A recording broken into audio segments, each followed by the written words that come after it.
Faleminderit zoti kryesues, të nderuar deputet.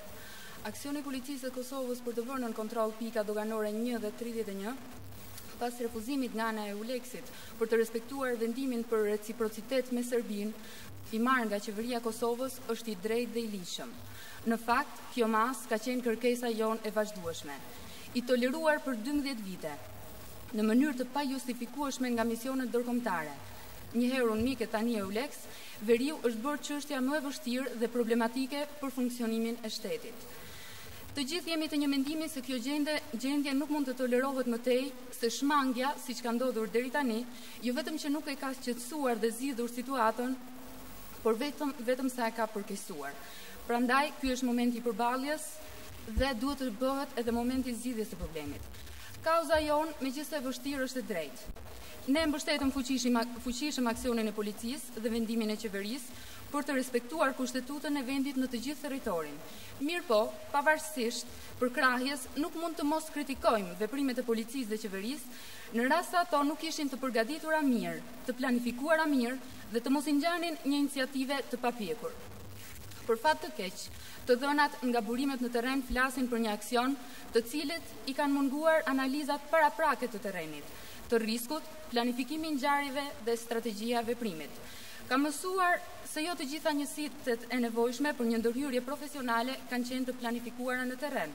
Në rastin e aksioneve të tilla është dashur të jenë një siti për intervenim, një siti për mbështetje, i cili ka qenë në bazë pra në Shqipëri, një siti për tërheqje dhe natyrisht një sitet e sigurimit ansor.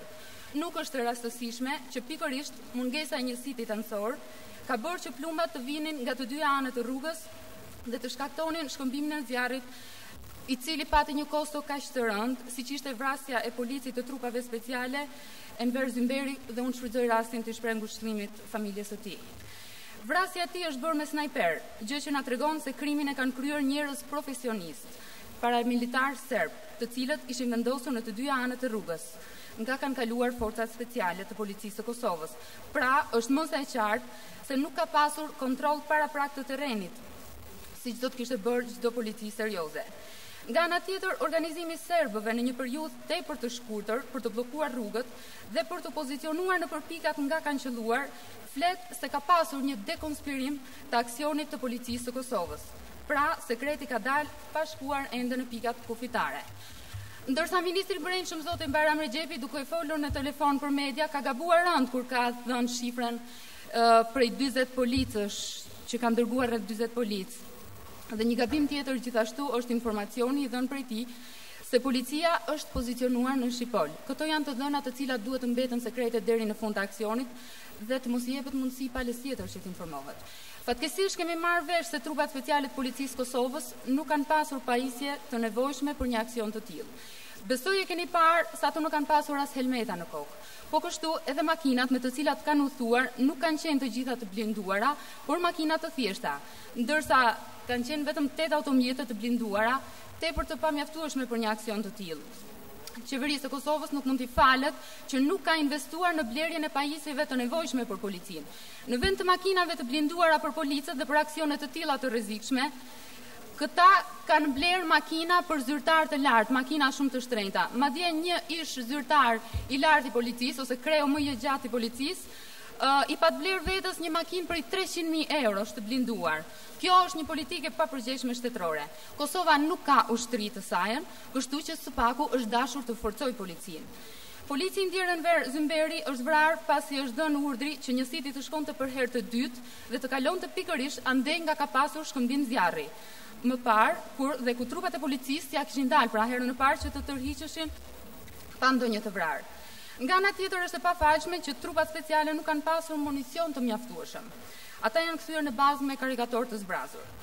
Këto janë disa fakte të cilat flasin për një aksion jo të planifikuar mirë dhe me profesionalizëm, dhe unë nuk pajtohem këtu me parafolësi që thonë që nuk ja vlen të bëjmë sot analiza. Analiza duhet bëhen një orë më parë. Ne vim tek një çështje tjetër, ajo e djegjes së pikave doganore. Pas shpalljes së pavarësisë, huliganët serb bën të njëjtën gjë në portën 1 dhe 31. Ka vetëm një arsye sepse u bë kjo në vitin 2008 dhe pse po bëhet tani, sepse ka të bëjë me milionat që fitohen nga kontrabanda. Unë kam informacion dhe besoj se edhe policia ka këtë informacion, se janë dhënë qindra mijëra euro nga njerëzit që merren me kontraband për t'i vënë flakën pikave doganore në vitin 2008. Tolerimi për 12 vjetësh i kësaj gjendje ju ka dhënë mundësi kriminalëve në veri që të forcohen dhe të bëhen të paprekshëm. Mirë po, këta kriminalë serb dhe që mbrëmi vunë flakën edhe pikës tjetër doganore, kanë bashkëpunëtorët e tyre edhe në jug të Mitrovicës. E këta bashkëpunëtorë janë shqiptarë dhe duhet ta themi më zot lart. Me një hulumtim shumë të thjeshtë mund të gjesh emrat e njerëzve që merren me kontrabandë në veri, në jug dhe që bëjnë që ky biznes të jetë i dëshiruar. Zoti Shaik Muja përmendi se kush janë. Urdhëroni kush janë. Janë këtu gjithë në listë. Mund t'i hulumtoni dhe më tej. Këtu nuk e kam vënë listën e kontrabanduesve serb. Këta veprojnë në jug të Mitrovicës, fusin mallra kontraband në gjithë territorin, fitojnë miliona dhe nuk është pra çudi që janë të paprekshëm.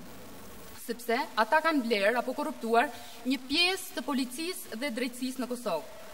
Por unë nuk do ta lija më kaq, do të thoja se ka edhe parti politike apo eksponentë të tyre, të cilat ushqehen me para të krimit dhe të kontrabandës. Nga ana tjetër, e falenderojmë shumë misionin e ULEX, që është i brengosur për gjendjen në veri. Por i kujtoj këtij misioni se nuk është këtu për të brengosur, por është për të vepruar, për vendosjen e sundimit të ligjit.